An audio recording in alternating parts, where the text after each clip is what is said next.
¿Abro mi micrófono? Liliana, né? Mandei mensagem para ela aqui no privado. Matheus, seu microfone. Não, é o meu? É o meu? Sim, sim.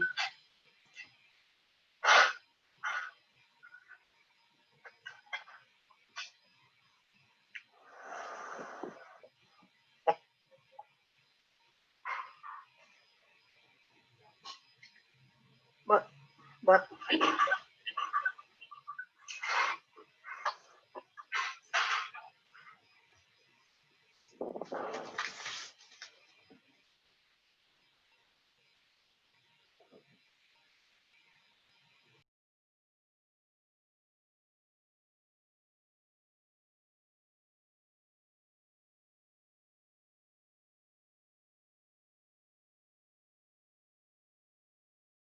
A senhora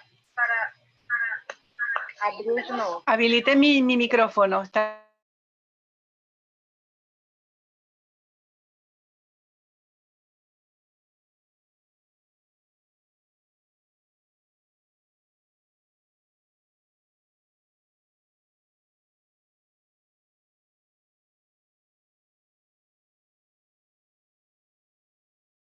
Fala desse link.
Seu vídeo já está aparecendo. Boa tarde a todas e todos. É um prazer tê-los conosco em mais uma live do nosso evento, do Exude. Nós vamos abrir agora com a presença da professora Lilian, que vai ser a mediadora dessa mesa. Logo em seguida, nós vamos apresentar um vídeo. E dando continuidade, vamos ter também aqui conosco, já de modo síncrono, participando a professora Marta Mena. Então, vou convidar agora a professora Lilian Perotto, já pode abrir a sua câmera, por favor. Enquanto a professora Lilian abre a câmera dela aqui, eu gostaria de deixar algumas informações para vocês. Bom, nós temos a participação, ela pode ocorrer por meio do bate-papo, né, ou do chat aparecendo aqui.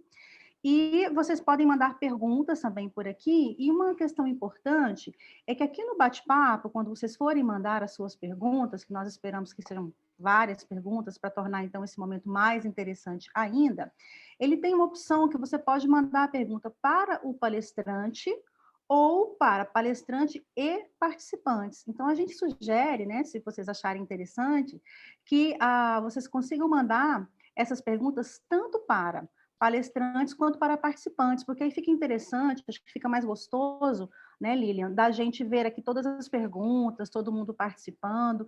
Então, por favor, façam uso disso. Fiquem bem à vontade, esperamos que todos vocês participem bastante conosco, tá? Vai ter uma lista de frequência logo em seguida, depois nós vamos colocar também aqui no chat para vocês. Então, seja super bem-vinda, professora Lilian. Boa tarde a todos, a todas e a todes. Sejam bem-vindos, né, ao nosso segundo dia do Exude, Se Exude, que hoje nós teremos a grata participação, né, da professora Marta Mena, da Argentina. Vou brevemente falar, né, quem é a mediadora desse encontro, desse diálogo. Eu me chamo, então, Lilian Ucker Perotto, sou professora na Faculdade de Artes Visuais da UFG, trabalho com formação de professores de artes visuais à distância desde 2009, atuei também no Centro Integrado de Aprendizagem em Rede, né, órgão da UFG que topou o desafio de fazer a organização junto à Unirede deste evento, junto com suas parceiras. Tenho trabalhado na docência e também em cargos de gestão na modalidade à distância na instituição, participado de algumas comissões institucionais que pensam, né, não só a modalidade à distância, mas também a educação híbrida, né, que hoje mais do que nunca é uma das grandes possibilidades que nós temos aí para os processos de ensino-aprendizagem. E é um prazer estar aqui com vocês hoje, né, e partilhar desse momento que eu tenho certeza que vai ser muito significativo para todos nós. Então, eu gostaria, né, antes da gente apresentar o vídeo gravado pela professora Marta Mena, gostaria de apresentá-la. A professora Marta, ela tem um currículo bastante extenso, um currículo que vocês observarão também durante a fala dela, vai contribuir muito às discussões propostas para essa live de hoje, às 14 horas. Então, a professora, sob o título Surfando nos Labirintos da Virtualidade entre a Covid e o Futuro, a professora Marta Mena é argentina, né? Coordenadora do Programa de Capacitação Eletrônica, Capacitação Virtual de Servidores Públicos, INAP, PROCAI, Projeto de Modernização do Estado, diretora do mestrado em Educação à Distância pela Universidade de Moron,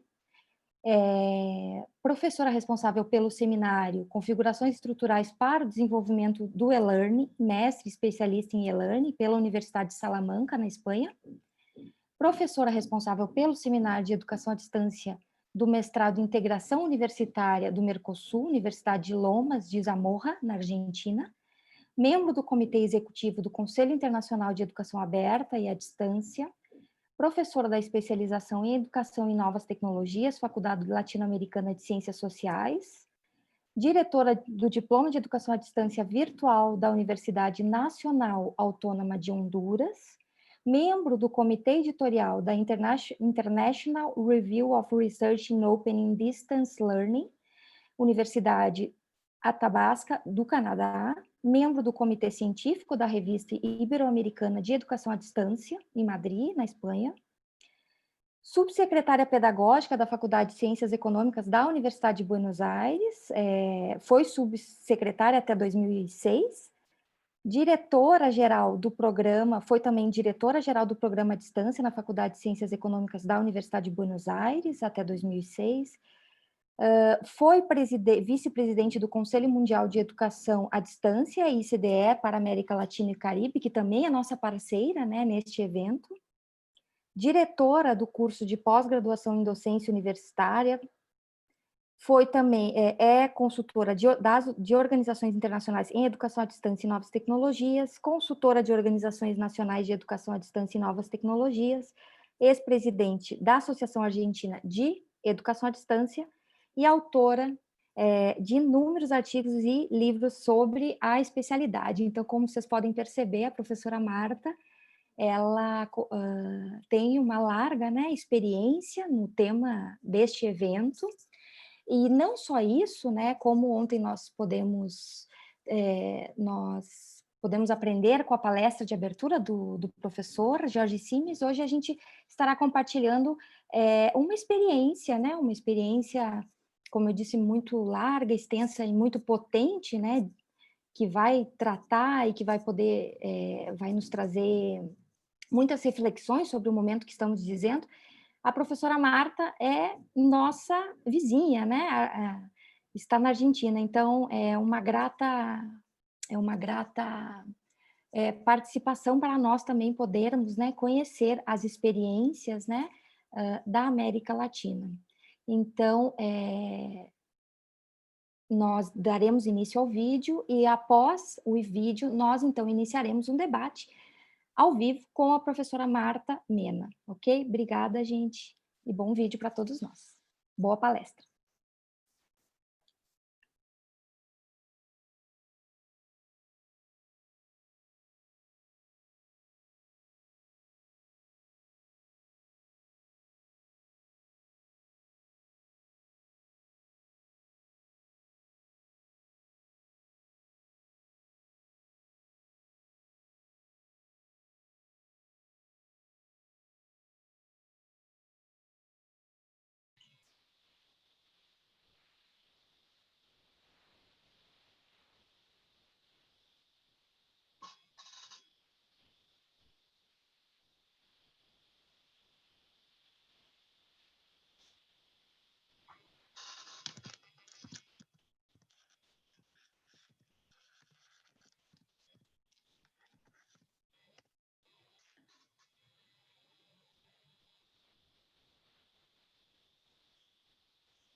Que ver, en primer lugar, con el hecho que la virtualidad ha tenido un papel fundamental a nivel global para la comunicación y el análisis conjunto de científicos y gobernantes acerca del virus y su comportamiento, y para el diseño de las posibles soluciones que enfrenten la pandemia. Y en segundo lugar, hemos reconocido unánimemente que la virtualidad se ha evidenciado como una solución pertinente para enfrentar la crisis desatada por este apagón de la presencialidad en los establecimientos educativos de todo el mundo, garantizando de esta manera el derecho a la educación y permitiendo que las instituciones educativas de todos los niveles continúen con su labor académica. Está claro que la virtualidad se ha vuelto un tema de imprescindible abordaje en esta sociedad en la que vivimos. donde hemos visto cómo desde comienzo del siglo XXI el camino a la virtualización no ha dejado de avanzar, habiendo logrado un estatus de imprescindible en la gran mayoría de los campos del saber y de las profesiones. De esta manera, los planes de contingencia, elaborados por los distintos sistemas educativos de todo el mundo, sobre la base del establecimiento de un vínculo virtual entre los docentes y los estudiantes, han podido hacer compatible la preservación de la salud por un lado y la continuidad del trayecto académico por el otro. En la experiencia vivida y que aún estamos viviendo, todos hemos tenido la impresión que al abordar esos planes de contingencia tuvimos que ir surfeando los distintos laberintos que se nos presentaban para poder seguir avanzando, y también que hemos debido hacer camino al andar, lo sabemos. Nunca habíamos sido interpelados de esta manera. Quiero aclarar que cuando hablo de laberintos, lo hago con una doble mirada, con esa dualidad de orden y desorden, con esa gran complejidad con que nos desafían los laberintos, y que en la situación vivida durante la pandemia nos mostraron con mucha crudeza la incertidumbre del momento, haciéndonos aceptar unánimemente, casi sin dudar, que vivir es navegar en un mar de incertidumbres. Solo que ahora no estamos seguros de encontrar esos islotes y archipiélagos de certeza a los que Edgar Morin hacía referencia.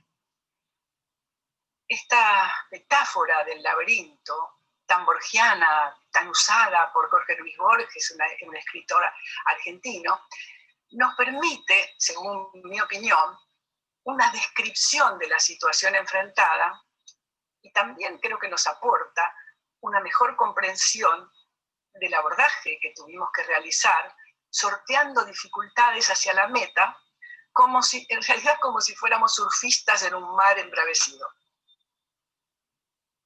Así, de esta manera, digamos, esta especie de tsunami que recorre el mundo fue instalando en la conciencia de cada uno de nosotros un sentimiento de precariedad, un sentimiento de peligro inminente, que amenazó y que sigue amenazando nuestra existencia, sin permitirnos aún tener totalmente en claro ni siquiera las características del enemigo que produjo esta situación. Los científicos están reconociendo que no saben aún, o que se sabe aún muy poco del virus y de su comportamiento. Entonces, en este aparente fin de ciclo, y con estos sentimientos encontrados que todos tenemos, la universidad y todas nuestras instituciones educativas están enfrentando su propia crisis, la crisis que le plantea nuevos desafíos y la encuentra aún dando cuenta de su falta de respuesta, de su falta de convergencia con las características de la sociedad de la información y el conocimiento, que le vienen exigiendo, entre otras cosas, la necesidad de trabajar en red, la necesidad de desarrollar la cultura de la virtualidad y de incorporar en forma suficiente tecnología en sus propuestas académicas. Más allá de estos aspectos pendientes, que se instalaron hace ya más de 20 años, en los primeros meses de este año, el mundo le acaba de recordar tremendamente a las instituciones educativas que no se va a detener a esperar su reconfiguración, instalando, como si fuera una tormenta perfecta, esta pandemia que nos invadió y que recluyó en cuarentena o en confinamiento a casi la totalidad de los habitantes del planeta, y como consecuencia suspendiendo las clases presenciales en las instituciones educativas.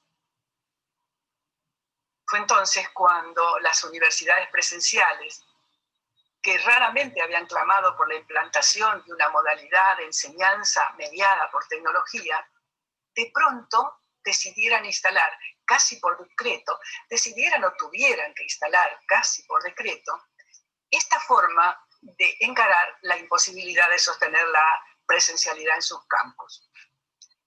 En realidad, ante el problema planteado, la búsqueda de solución en un primer momento se centró en virtualizar la presencialidad más que en establecer una modalidad definida.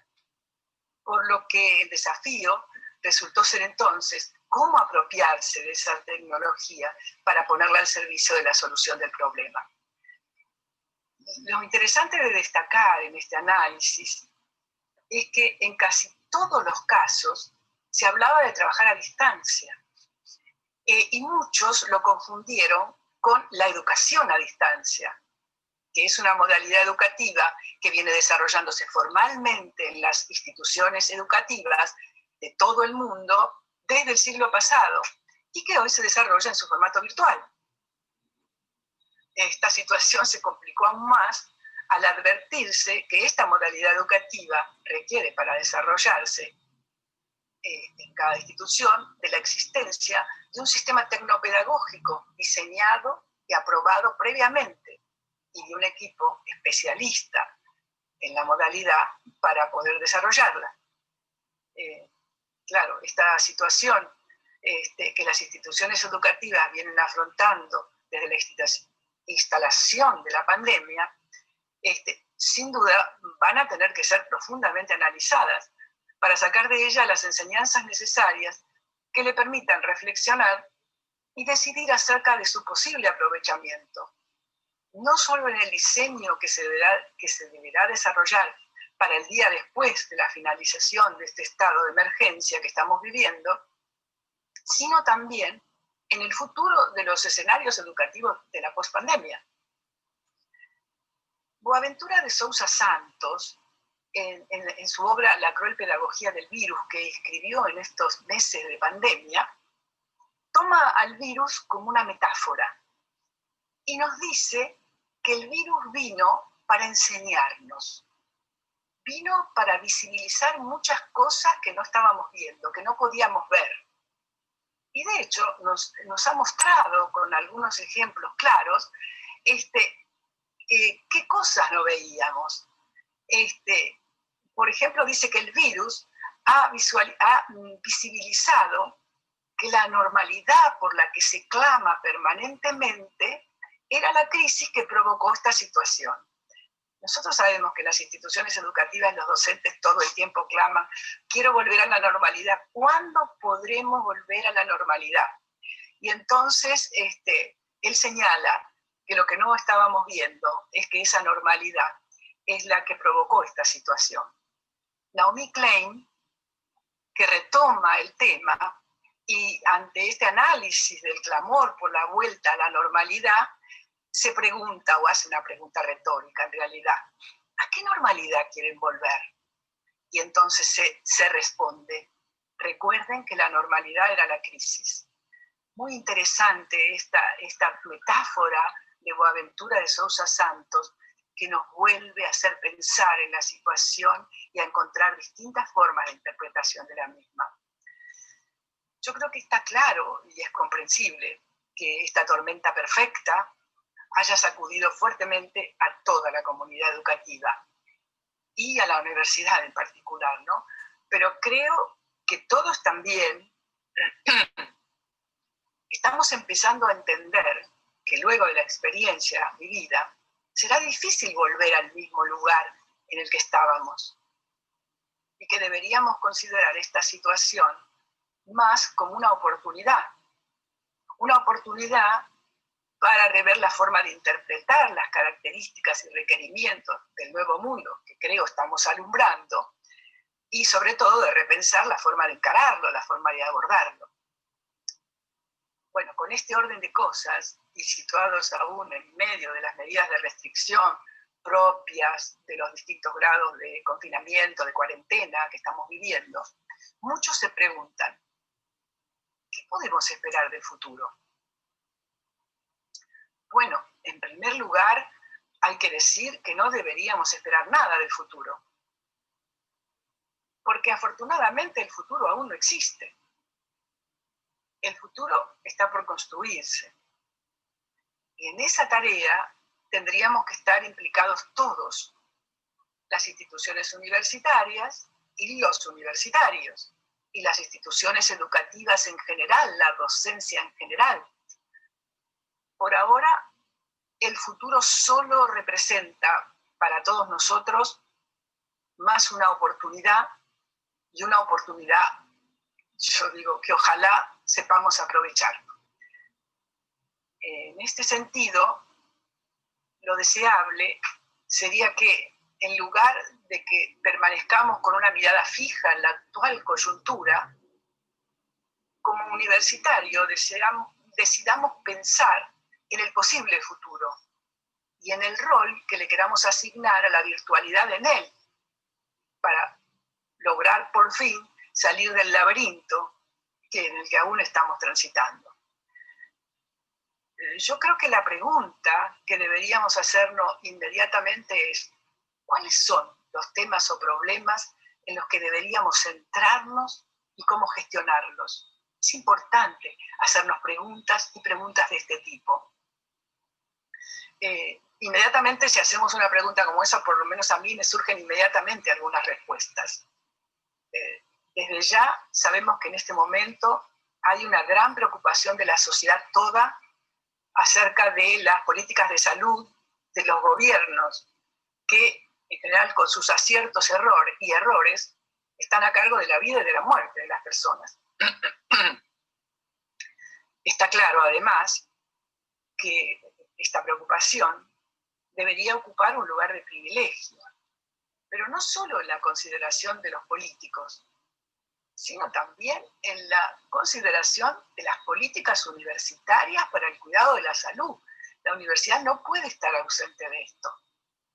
La misma consideración deberíamos hacer para el cuidado del ambiente, por ejemplo, y para el abordaje de tantos otros problemas que hoy nos preocupan y que deberían también ocuparnos, como son la marginación, el hambre, la exclusión educativa, la pobreza, las migraciones forzadas, los problemas de género, entre muchos otros temas y problemas que el mundo está enfrentando y que con los cuales debemos comprometernos.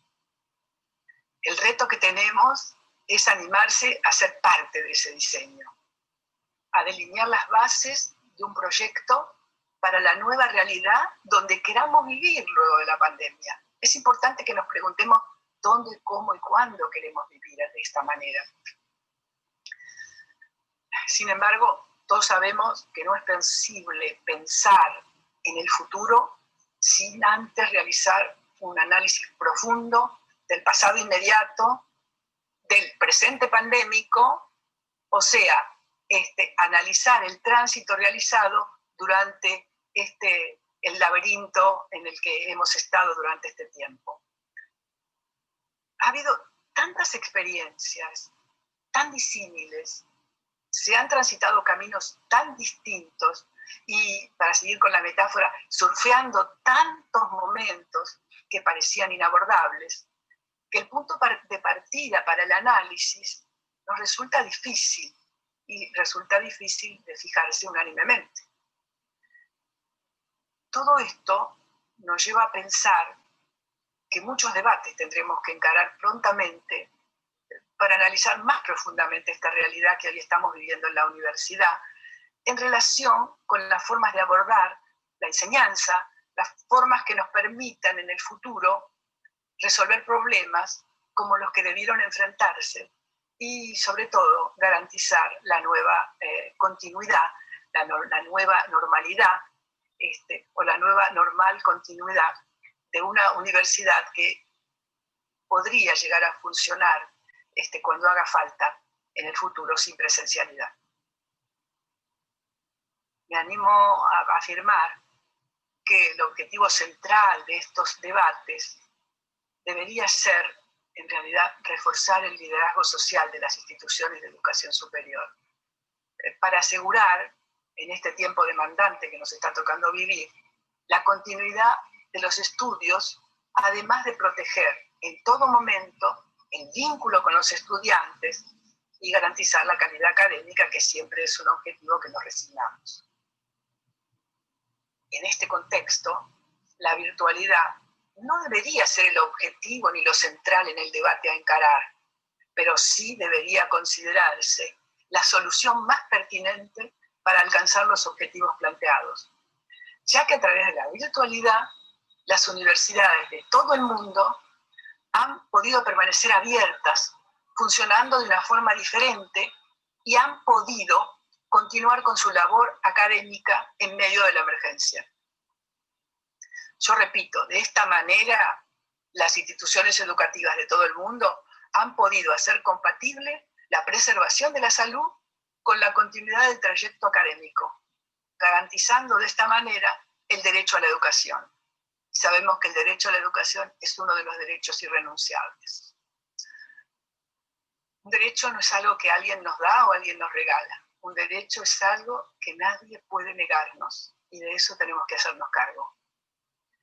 En fin, en esta especie de crónica incompleta que pretendí realizar, quiero finalizar mirando hacia adelante, con la convicción que es tiempo que echemos manos a esta oportunidad generada por esta crisis, para que podamos emprender las transformaciones pendientes que permitan a la universidad no solo una plena integración al nuevo mundo que estamos alumbrando, sino también sostener el liderazgo social que siempre tuvo.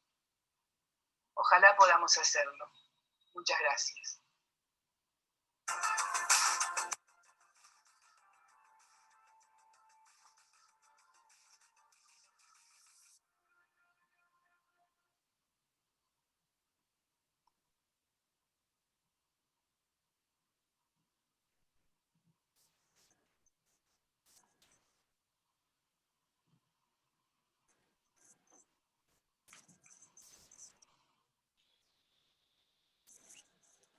Boa tarde a todos e a todas, né? Os que assistiram o vídeo da professora Marta Mena. Vamos esperar a professora Marta agora entrar Yo aqui no estoy nosso... aquí, la estoy escuchando, pero no puedo activar mi cámara, no me deja activar la cámara. Vamos ver se a gente consegue, então. Um minuto, professora.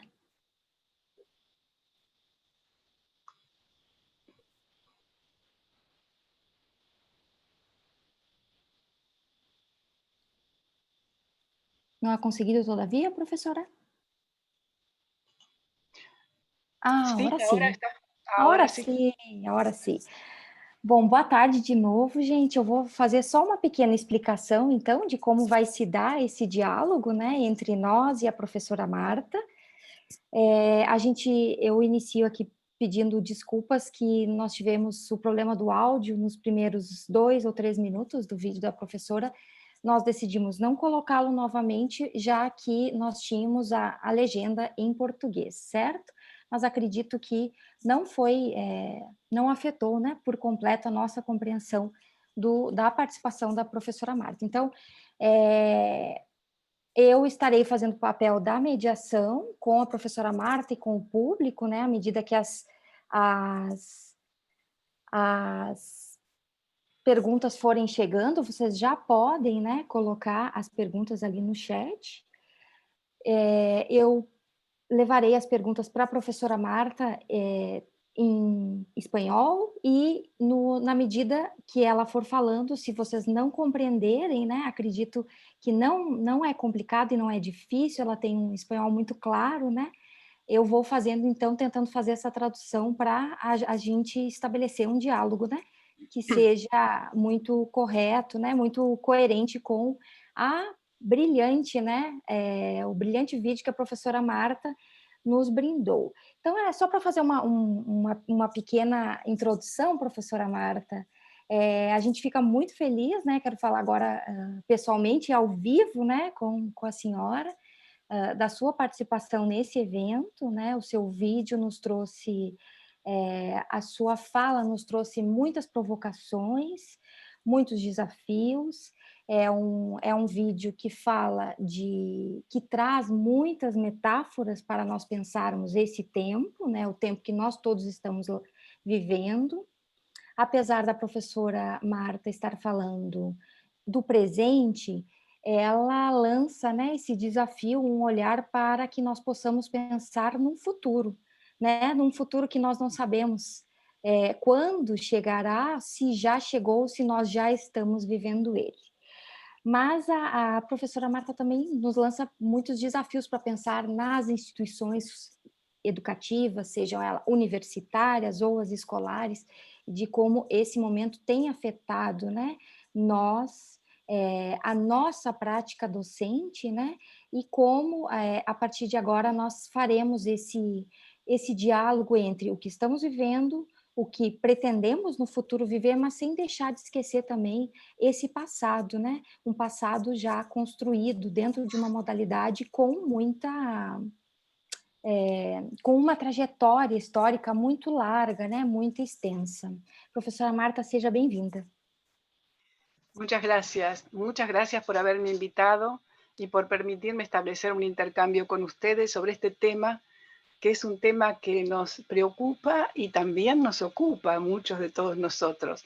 Habiendo trabajado tantos años en el sistema educativo y particularmente en la universidad y en temas de educación mediadas por tecnología, esta situación es una situación, si bien muy dolorosa para todo el mundo, es una situación muy rica para ser analizada.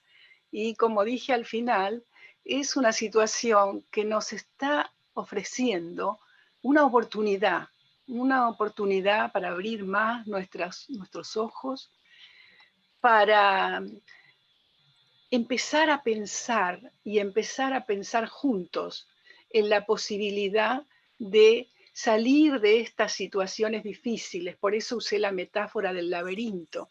Un laberinto es un lugar difícil de transitar en términos generales.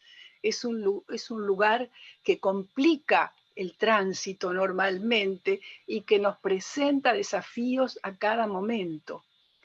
Entonces, esta es una oportunidad, yo estoy segura, es una oportunidad para que podamos empezar a pensar en construir formas de abordaje diferentes, para dejar atrás toda esta cosa que veníamos trayendo desde hace mucho tiempo, a pesar de que la sociedad cambió, de que muchas cosas cambiaron, de que hay mucho marco teórico que nos está mostrando como un faro otras realidades, y que la universidad y las instituciones educativas tenían una cierta morosidad en incluir estos cambios, estas nuevas ideas.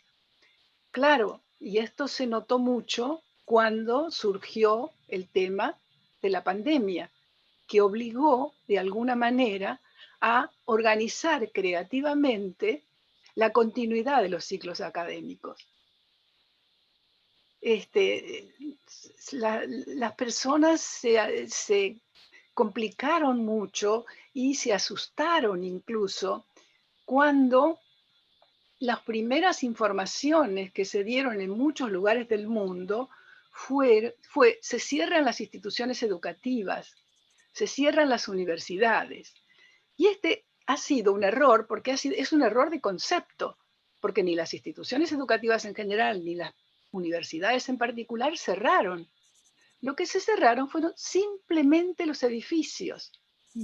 Pero como el hábito del trabajo presencial, como el no haber podido pensar en la cultura de la virtualidad, como si lo pensamos en otros aspectos de la vida, pero no en la educación.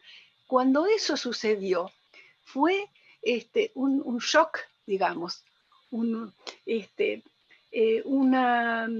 situación de difícil abordaje por todos.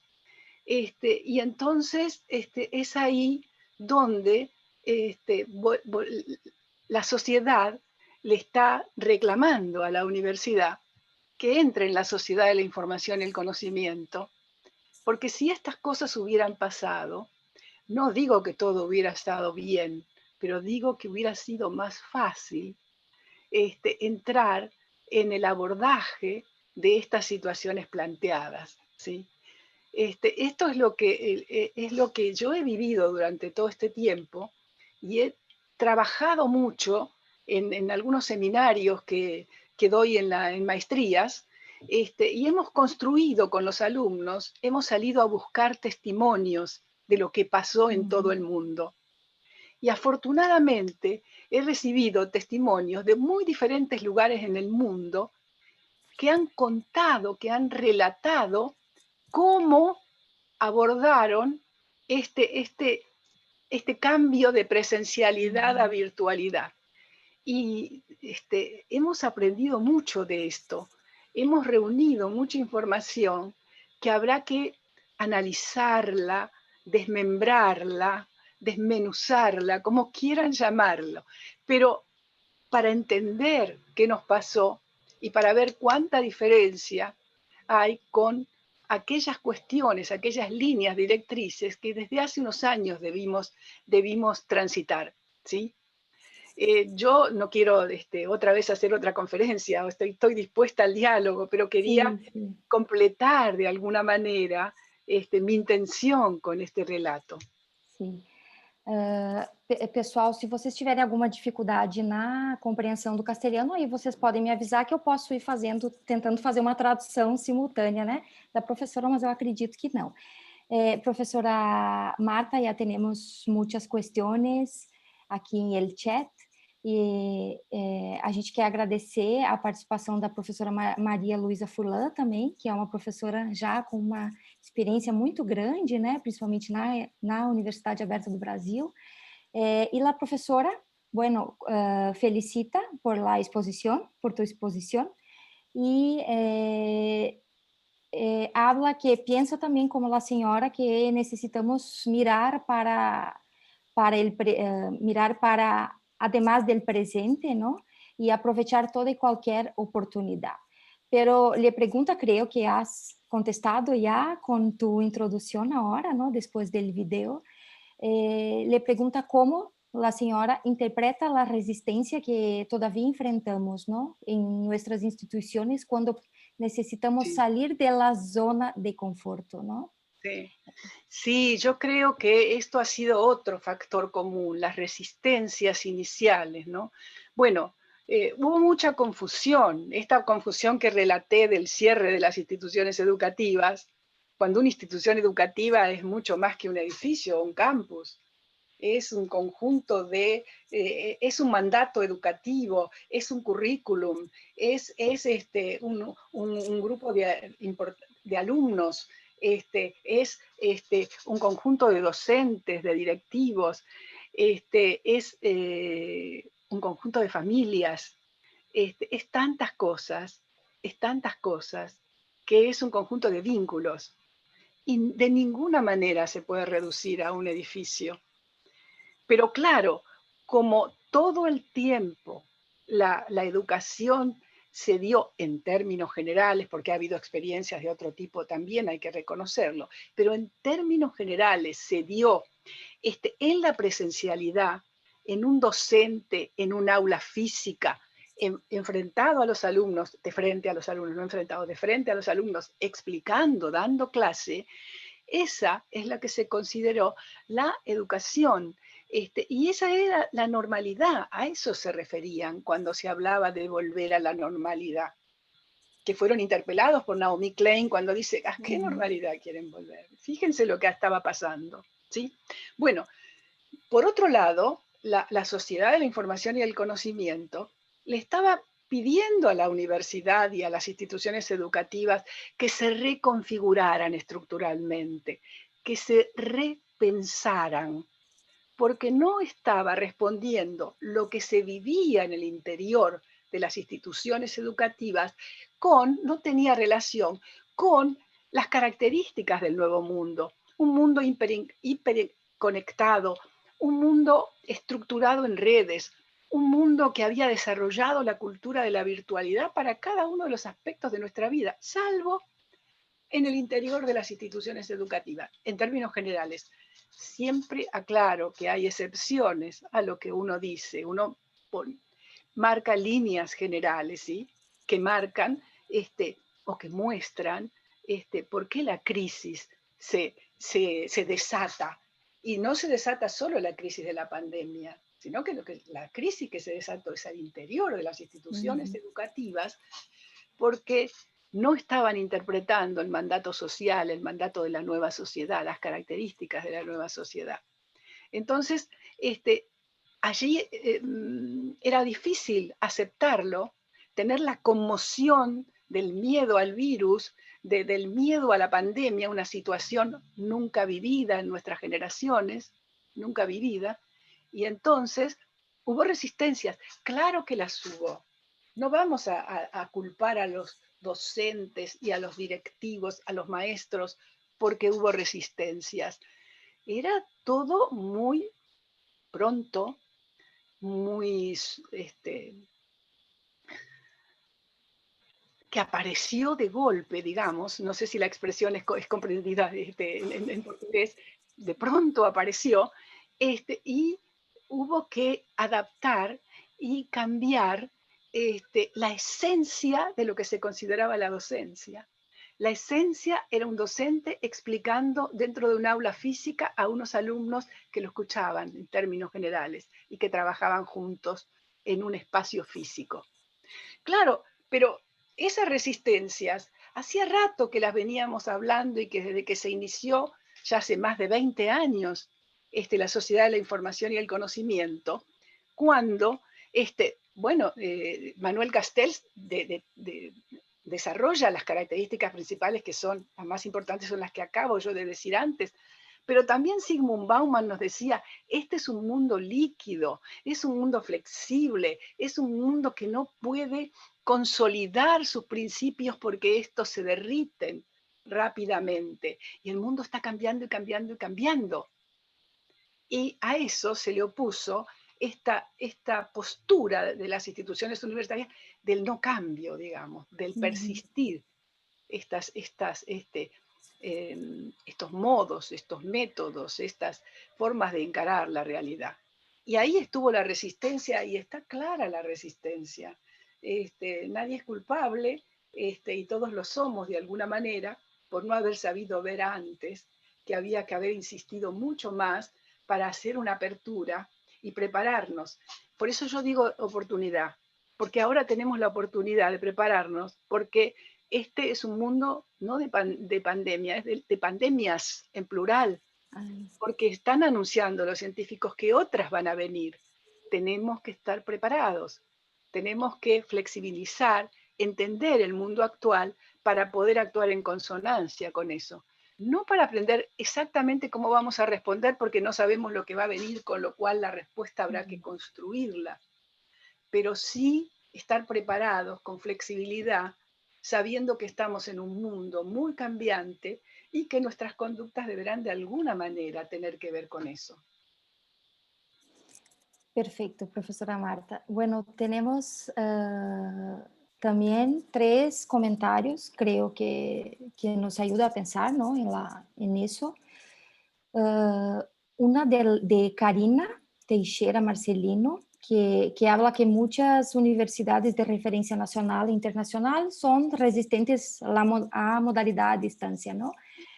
¿Cuáles podrían ser entonces las estrategias para un diálogo principalmente pós, ¿no? Pandemia?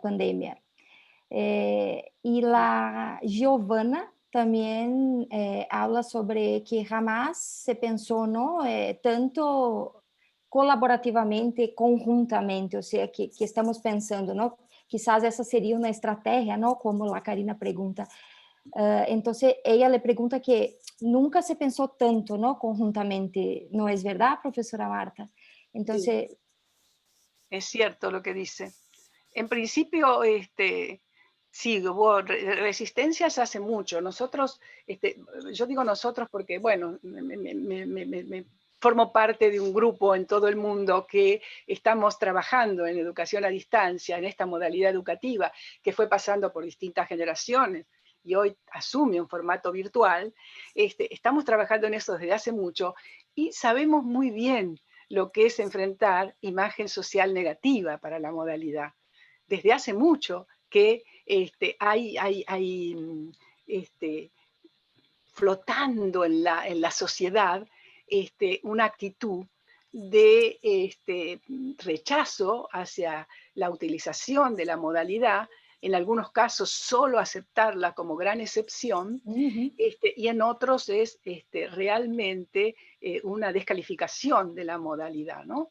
Es decir, la imagen social ha venido, la sociedad de la información y el conocimiento, con el desarrollo de mucha tecnología, de mucha virtualidad, en las conductas de toda la sociedad, ha movilizado un poco esto, porque, bueno, hoy se trabaja mucho en las redes sociales, se trabaja mucho virtualmente, y entonces hay un acercamiento más directo e informal, tal vez, de las personas hacia la modalidad. Pero esto es algo que viene desde hace muchos años y que muchos de nosotros, bueno, trabajé muchos años en el Comité Ejecutivo del Consejo Mundial de Educación a Distancia.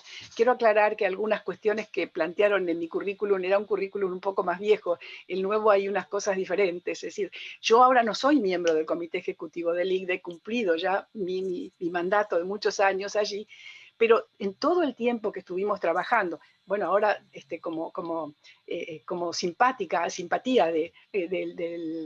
hacia el Consejo Mundial, sigo obviamente en relación con el Consejo Mundial y con todos ellos, pero quería aclarar que no era miembro porque, bueno, ahora en Comité Ejecutivo tenemos a Carlos Oliveira, que es el representante de Brasil ante el Comité Ejecutivo, digno representante para la América Latina, ¿sí? Pero bueno, todos nosotros sabemos bien lo que es pelear, luchar por la imagen social de la modalidad a distancia, ¿sí? Bueno, ha enfrentado distintas cuestiones, ¿no? Desde el punto de vista jurídico, al no ser reconocida por los sistemas educativos, era difícil de que fuera desarrollada como modalidad en las instituciones educativas si las normativas y los marcos regulatorios de cada uno de los sistemas educativos no las contemplaba. Y mientras eso ocurrió, fue imposible tener un programa formal desarrollándose en nuestras instituciones educativas. O sea que tuvimos estas cuestiones de tipo social en el imaginario social, en contra de la modalidad, y también como consecuencia de eso en lo jurídico, ¿sí? Jurídicamente no tuvimos la posibilidad de tener las mismas condiciones para ser desarrollada que tenía la modalidad presencial, que era la modalidad oficial, digamos. No sé si contesté creo que lo primero, ¿no? Contesté acerca de la educación. ¿Cuál era la segunda pregunta? La olvidé ahora. La primera era la resistencia a la educación a distancia. Sí, la segunda era para hablar sobre pensarmos juntos, ¿no? Que Sí, nunca claro, sí, habíamos claro. pasado por algo. Sí, claro.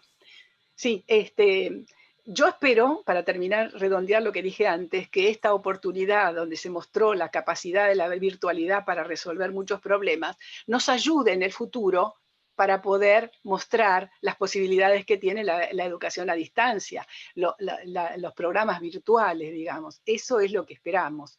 Y claro, eso lo vamos a lograr si aquellos que han podido desarrollar una experiencia satisfactoria durante la pandemia, se ponen en relación, nos ponemos en relación, que pueden ser en reuniones, como en reuniones de este tipo, o en las redes, en las distintas redes en las que participamos, que podamos interactuar para poner en común nuestras experiencias, para ponerlas todas juntas, para desarmarlas, para ver cómo trabajamos durante la pandemia y para volver juntos a armar un modelo que nos sirva en el futuro, no solo para enfrentar pandemias, sino para mejorar la educación de todos los días que damos fuera de las pandemias.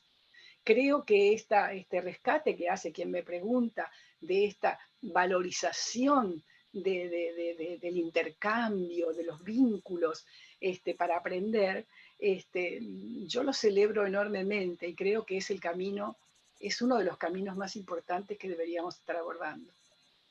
Sí, profesora, es verdad. En tu video hablas sobre que la idea es pensar en las oportunidades, ¿no? Que la pandemia está oportunizando, ¿no?, a todos nosotros, educadores, docentes, instituciones en general.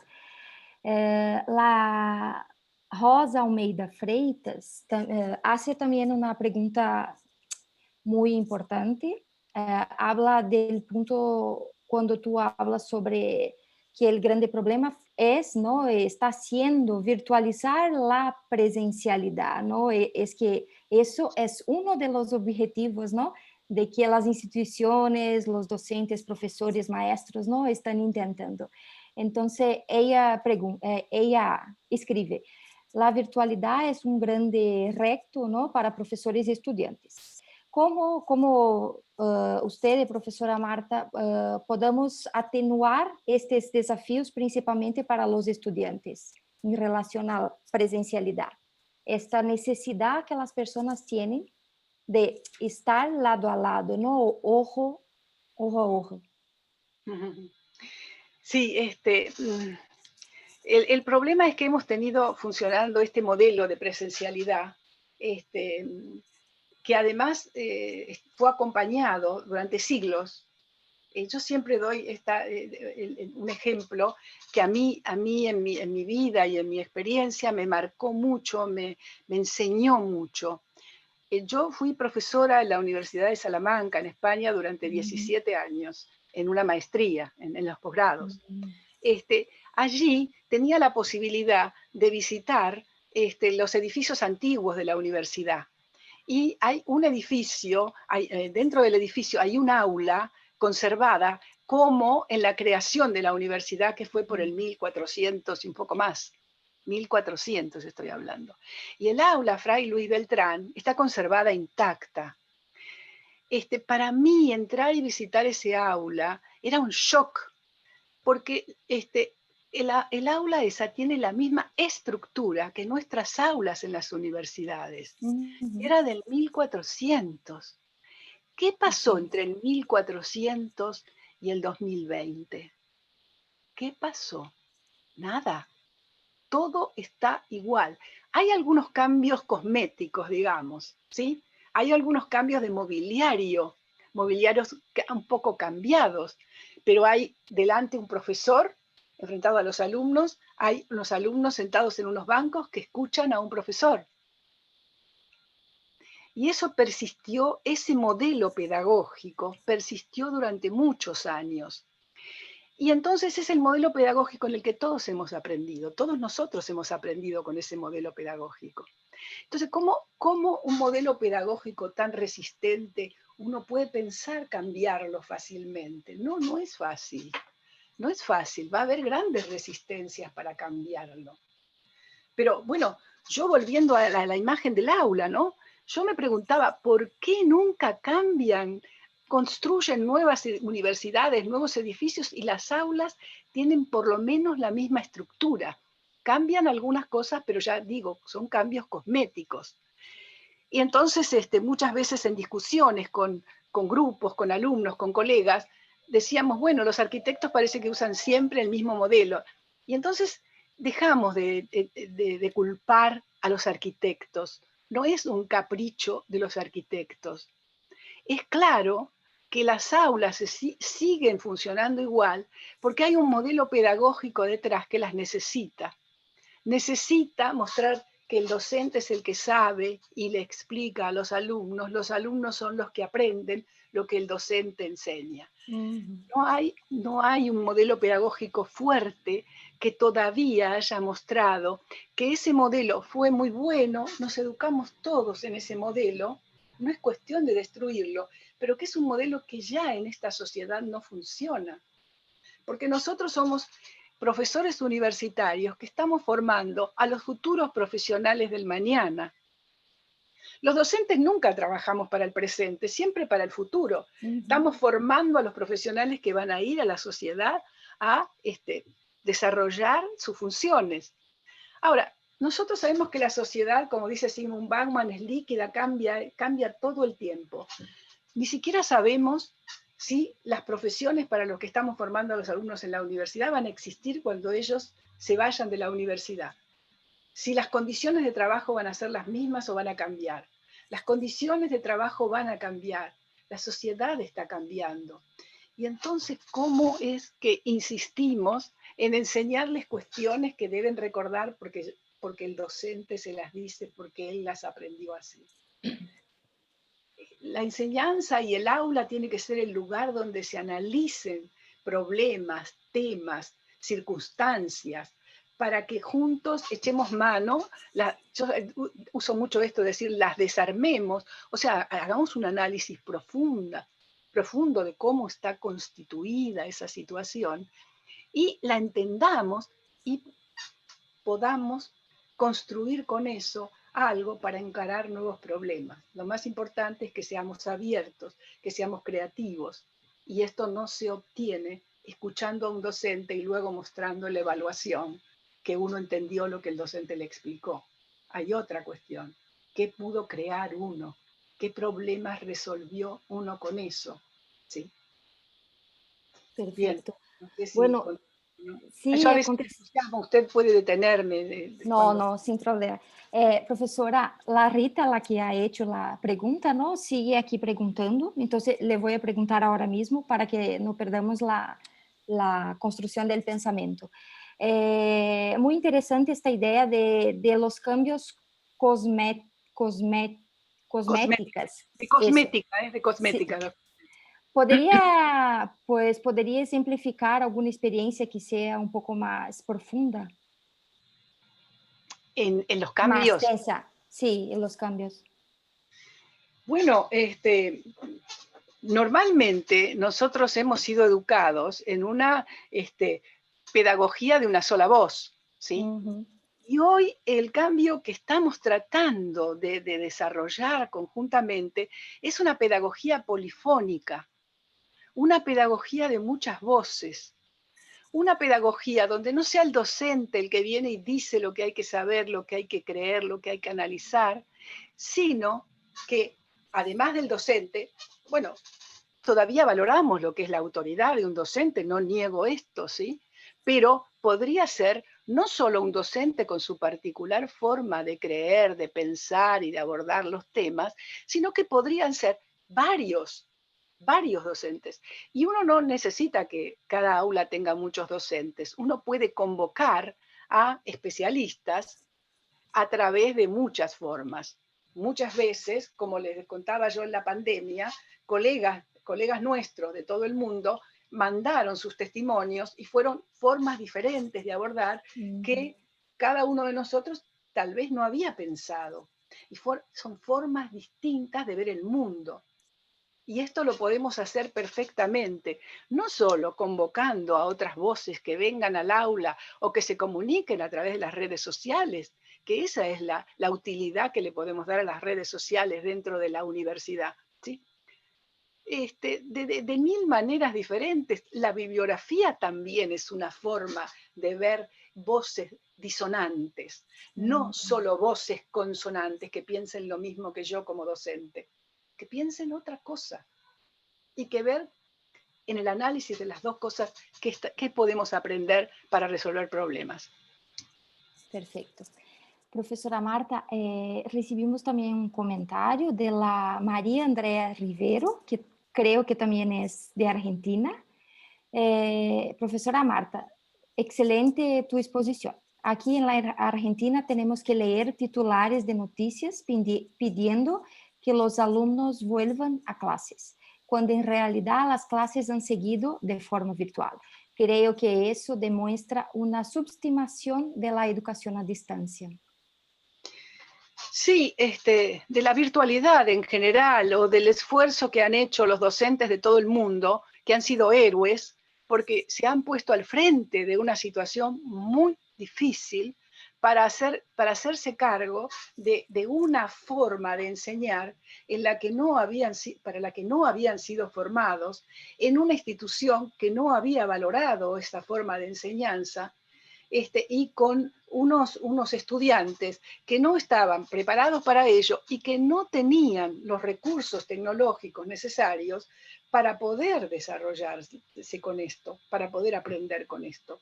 Entonces, la situación ha sido muy compleja para analizar. dificultades económicas y sociales de las familias. A veces no tenían ni los espacios en sus casas, ni la tecnología para conectarse. Dificultades de los docentes que no habían sido capacitados para trabajar virtualmente. Dificultades de los alumnos que estaban habituados a trabajar con sus compañeros al lado, formando una comunidad, teniendo lazos sociales interesantes, y habían también tenido la posibilidad de construir el vínculo con el docente, que es muy importante. Todo eso de repente cambió, y todo eso hizo que muchos alumnos, cuando no pudieron no pudieron seguir satisfactoriamente en las clases virtuales, quieran volver a la que llaman la normalidad, a la presencialidad. Y esto esconde mucho esa necesidad de volver a vincularse socialmente, porque si bien hay otras formas de socialización y no son solo la escuela, en esta situación de aislamiento no había otra forma. Los alumnos estuvieron confinados en las casas con las familias, ¿sí? Entonces, esa necesidad de volver a la socialización, volver a ver a sus amigos, a sus compañeros, es un impulso importante para los alumnos. Y vaya si es valioso, porque hay otras cosas que se pueden aprender en el futuro, un poco más adelante. Si no la aprendieron ahora, no va a pasar nada, la aprenden después, ¿sí? Habrá que poner más esfuerzo, habrá que buscar nuevas formas de abordaje para que las puedan aprender, etcétera, pero se van a poder aprender. Pero cuando se rompe el vínculo, cuando el alumno se desilusiona de la escuela, cuando pierde el interés, esto es más difícil de recuperar. No es difícil de recuperar una unidad de un programa. No es difícil esto. Un examen que no aprobó, no es difícil, ¿sí? Lo difícil es recuperar alumnos desilusionados de la escuela. Así que ahí también eso es parte de lo que tendremos que construir. ¿Cómo vamos a hacer para cuando todos vuelvan, ¿sí? y se instrumente el sistema que se instrumente para seguir adelante? Porque una cosa clara es que no vamos a volver a lo que estábamos, eso está claro. Igual no se va a poder volver. Entonces va a haber que construir algo nuevo. Y bueno, va a haber que ver cómo resolver estas cuestiones. Y teniendo siempre presente el tema de la inclusión. Uno tiene que tener el objetivo de la inclusión siempre presente, porque se están perdiendo y se van a perder muchos alumnos en el camino.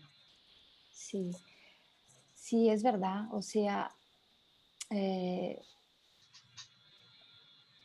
cambiamos de países, ¿no? De ciudades, pero los problemas son los mismos, quizás unos un poco más agravantes do que los otros, ¿no? Tenemos ahora los participantes del público que están también dialogando entre ellos, ¿no? En el chat, y que está muy, muy interesante.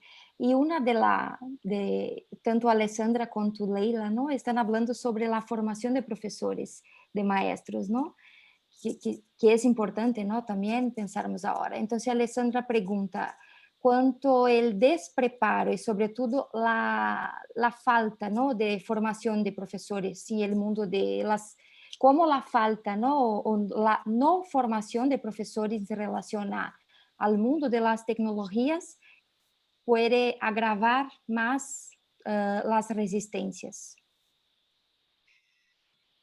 Sí, yo creo que una de las asignaturas pendientes que tenemos en esta reconfiguración estructural de las instituciones educativas es tener en cuenta, como una cuestión muy importante, la formación permanente de los docentes. Y además de esta responsabilidad que tiene cada institución educativa, además está la responsabilidad que tienen los institutos de formación de docentes.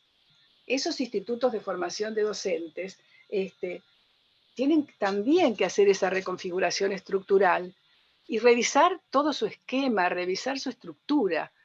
Y en esto es algo que también siempre digo, es decir, hay que revisar los diseños curriculares.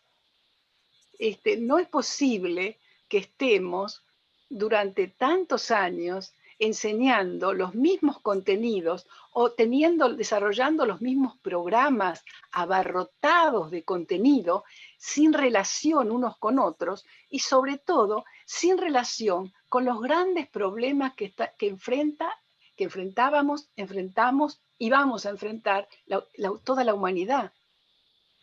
Lo que trabajemos en las instituciones educativas tiene que tener en cuenta cuáles son los grandes problemas de la sociedad. No podemos enseñar un currículum dividido en temas, ¿sí? Tema 1, tema 2, tema 3. Lo tiene que recordar el alumno. ¿Qué tiene que hacer con eso? ¿Para qué le va a servir en su futura vida profesional?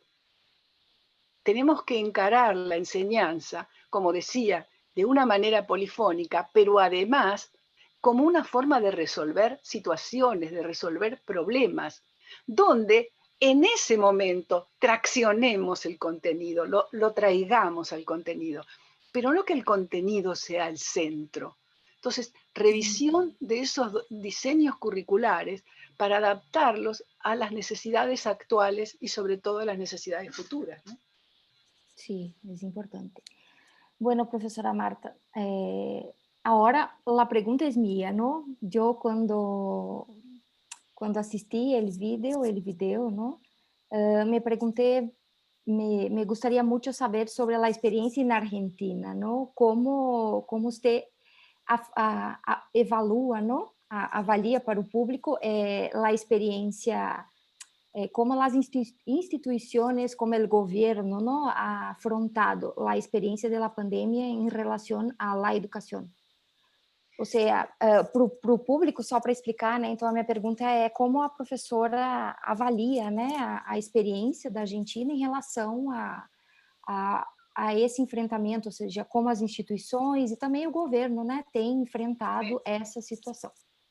Sí, hubo al comienzo una gran confusión, ¿no? Es cierto que nosotros nos tenemos que acostumbrar a trabajar en la incertidumbre y este cambio marcó claramente que las instituciones y los docentes entramos en una gran incertidumbre.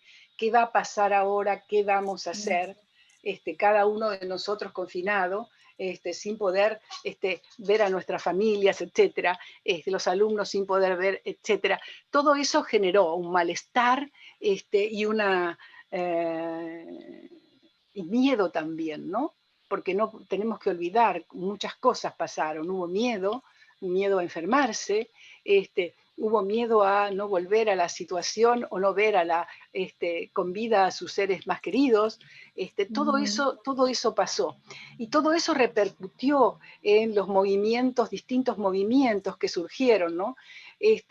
Los docentes tuvieron que ir adaptándose, aprendiendo unos de otros. Al principio, algunos priorizaron recuperar el vínculo y las reacciones fueron diferentes, porque en algunos casos sucedió el aislamiento cuando había pasado, no sé, una semana de clases nada más. Entonces, los primeros años, los alumnos no se conocían entre sí, de repente se fueron a sus casas, ya no vieron más, ni a su maestra, no vieron más presencialmente, ni a su maestra, ni a sus compañeros, y entonces allí empezó la dificultad. Ahora, aquí pudo verse, en la Argentina pudo verse, yo pude verlo, el rol y la necesidad de los directivos, de los líderes, digamos, de cada una de las instituciones, porque ellos tienen y tenían la responsabilidad de una organización mínima, ¿sí? Tomar decisiones rápidas, había que hacerlo, pero también había que darse el tiempo de poder pensarlas, ¿no? Si de pronto hay instituciones que tuvieron una reacción tan compleja, digamos, para decirla de alguna manera, que en lugar de dar algunas directivas para empezar a ir complejizando esas directivas, completándolas, mejorándolas, lo que hicieron fue retrasar el comienzo nuevamente de las clases virtuales, porque en realidad no sabían qué hacer. Y lo que ellos creían, en muchos casos, era que la pandemia iba a terminarse, que la cuarentena iba a terminarse, iba a poder retomar la habitualidad de las clases presenciales. Cuando eso no sucedió, empezaron a querer introducir cuestiones, pero ya los docentes habían tomado cartas en el asunto, no sé si se entiende lo que digo, cartas en el asunto, perdonen, habían tomado la iniciativa de probar, y hubo mucha colaboración entre los docentes. También hubo docentes que no tenían ningún acercamiento al uso de ninguna herramienta tecnológica y la pasaron mal. Es decir, tuvieron problemas, no sabían bien cómo proceder, ¿sí? Y allí se retrasó todo mucho más. Esta es una gran dificultad que no creo que haya estado totalmente resuelta en mi país. Está todavía en vías de resolución, pero se ha generado, y esto es cierto, en los casos en que yo conozco, no conozco todas las experiencias, el país es extenso, como bueno, de ustedes es mucho más todavía, no conozco todas las experiencias, pero he visto muchas, y ha habido colaboración, ha habido trabajo conjunto de pasarse desde un tutorial para usar una nueva tecnología o una forma de ayudarse y trabajar conjuntamente. Algunos hasta han entendido la oportunidad y han empezado a trabajar en redes, y han habido experiencias de 2 escuelas diferentes, por ejemplo, haciendo un proyecto conjunto, aprovechando, ¿sí?, la posibilidad del trabajo en red y el trabajo con herramientas virtuales. Entonces ellos como que saltaron y pudieron avanzar. En cambio otros quedaron de alguna manera abrazados a la necesidad de volver a la presencialidad. Creo que la solución total del problema es aún una asignatura pendiente. Sin embargo, también he podido ver que hay algunos docentes que venían de la presencialidad y que están pensando que tal vez hibridar experiencias, o sea, hacer una parte virtual y una parte presencial, no sea mala idea para el futuro. Por eso que se está hablando tanto en el sistema educativo de experiencias híbridas para poder retomar lentamente la presencialidad. Pero estamos pensando si esa hibridación no se va a quedar. Eso es lo próximo que tendremos que evaluar. Sí, el trabajo en este tiempo tuvo dificultades, pero también tuvo enseñanzas que una vez que las han logrado, no tienen deseos de dejarla, de abandonarla. Así que esa es, bueno, el gobierno, el Ministerio de Educación, ha tomado iniciativa. Nosotros tenemos un gobierno que ha creado un programa Educar, y ha venido en gobiernos anteriores, ya había iniciado la entrega de computadoras para todos los estudiantes. Y eso se ha retomado con fuerza y se está proveyendo de equipamiento y sobre todo conectividad. Yo creo que uno de los grandes problemas que nosotros tenemos, más que el equipamiento, es la conectividad. Porque hay zonas realmente más desfavorecidas para eso, y hay zonas donde es difícil lograr una buena conectividad. Esto en todo el mundo, las estadísticas nos dicen que entre marzo y mayo la velocidad de conexión a Internet bajó un 1% en el mundo, pero resulta que en la Argentina bajó un 8%. O sea, ese es un problema. Es un problema, el problema de la conectividad.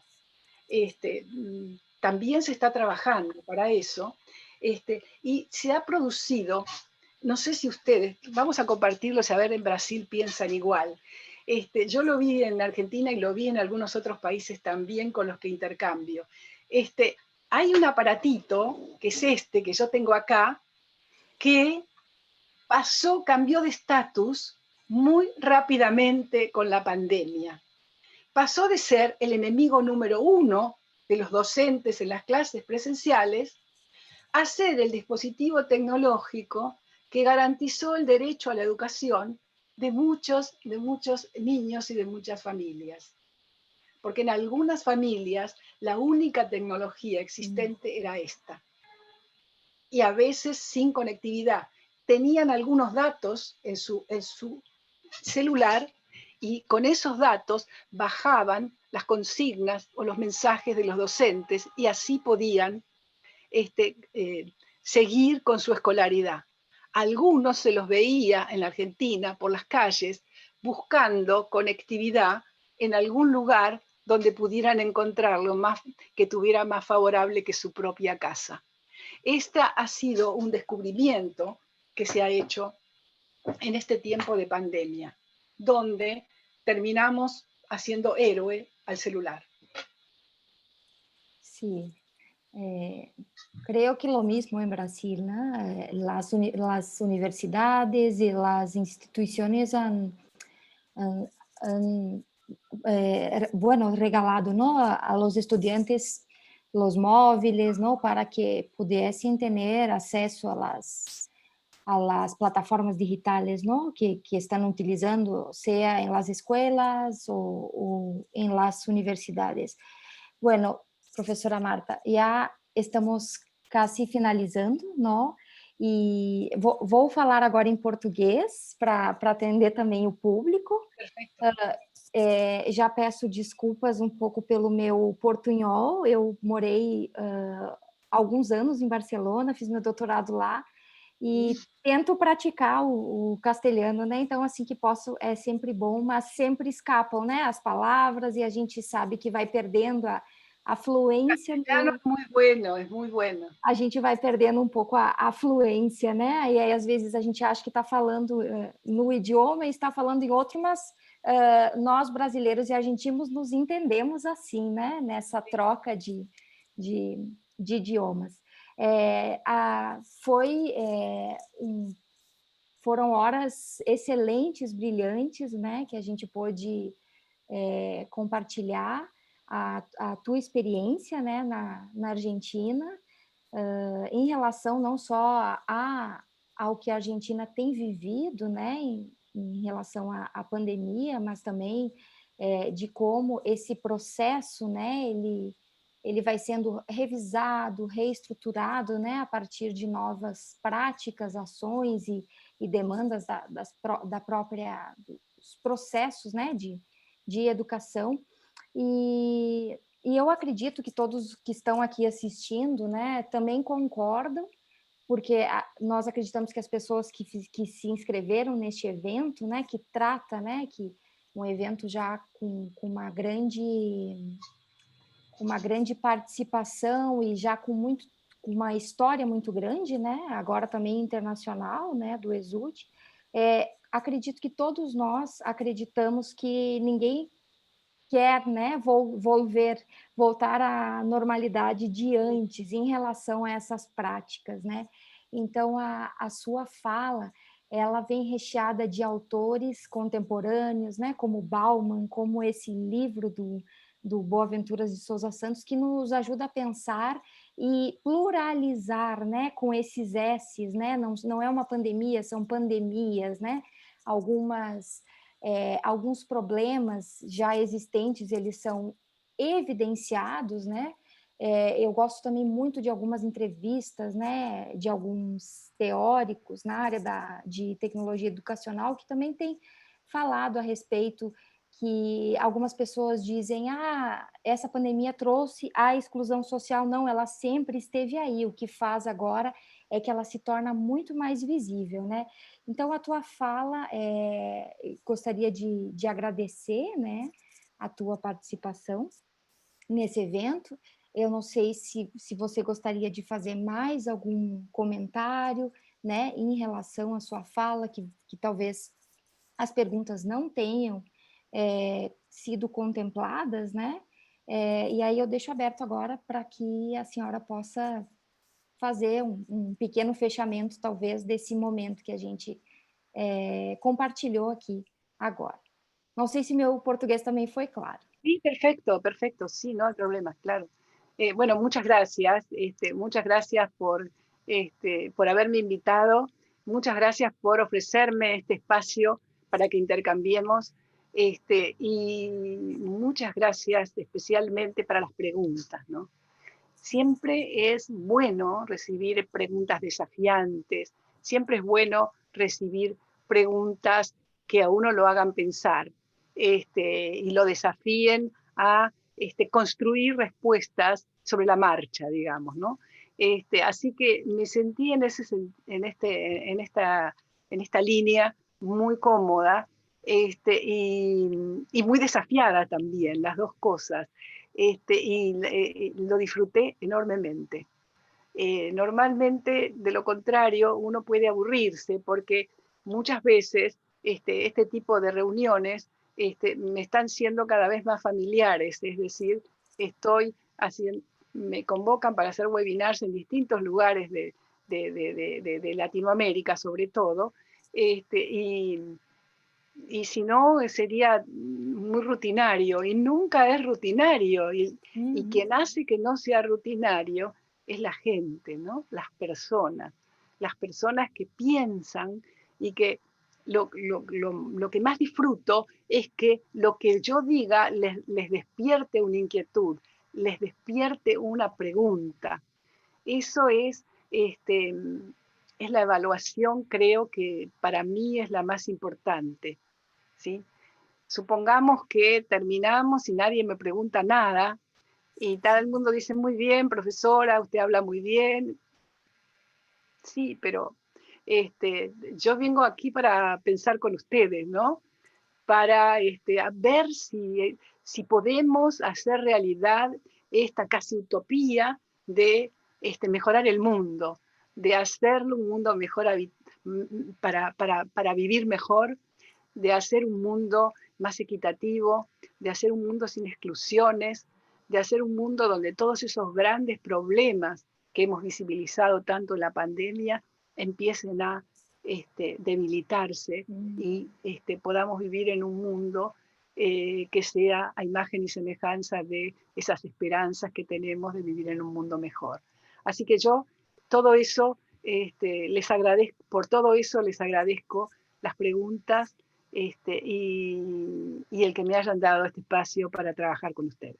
Sí, Marta, voy a cerrar con un comentario de una profesora, bueno, de una persona, ¿no? Giovana, le agradecemos a esta professora maravilhosa, clara em seus dizeres e certamente apaixonada pela educação entre sucessos e entraves.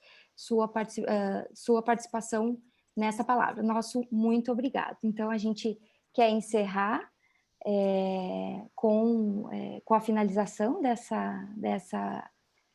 desse momento aqui no Exude, né? Nós tivemos uma participação grande, né, das pessoas, e nós esperamos que nós possamos reencontrá-la, né, em outros congressos, em outros webinários, que eu acredito também que das grandes oportunidades que essa pandemia tem nos oportunizado é que a gente tem podido participar, né, desses seminários em todos os lugares do mundo, dialogando, compartilhando experiências com pessoas das mais diversas culturas, né, e experiências educacionais. Então, muito obrigado, professora Marta, e nós esperamos um dia encontrá-la também no Brasil para que nós possamos abraçá-la, né, pessoalmente também, em um outro evento. Tá certo? Muito obrigada. Gracias, y nos encontremos sin pandemia. Sem pandemia, é verdade. Para finalizar ao público, a gente só solicita da organização que vocês assinem a lista de frequência, certo? Que foi disponibilizada durante a conferência da professora Marta, ok, gente? Muito obrigada a todos vocês, e nós esperamos vocês agora no próximo webinário, às 16h30, daqui exatamente 1 hora. a 1h, tá certo, gente? Muito obrigado. Tenham um dia excelente aqui no Exude, certo? Obrigada, gente. Obrigada, professora. Obrigada, Gracias. Lilian. Cualquier momento. Adiós. Obrigada, Lilian. Muitas graças, professora Marta Mena. Obrigada mesmo. Então, a gente está encerrando aqui mais essa live. Agradeço a todos que participaram. Como a professora Lília colocou, um excelente, né, uma gostosa participação aqui de todos. O nosso próximo encontro, nosso próximo webinário é agora às 16h30. Esperamos vocês lá novamente. Né? A gente tem como título aqui os desafios do ensino em meio à pandemia. E aqui vai ser um diálogo de algumas experiências das instituições de ensino. Conto com vocês daqui a pouco, às 16h30. Muito obrigada, obrigada demais, Lília. Foi ótima a mediação. Muitas graças, professora Marta Mena. Adiós.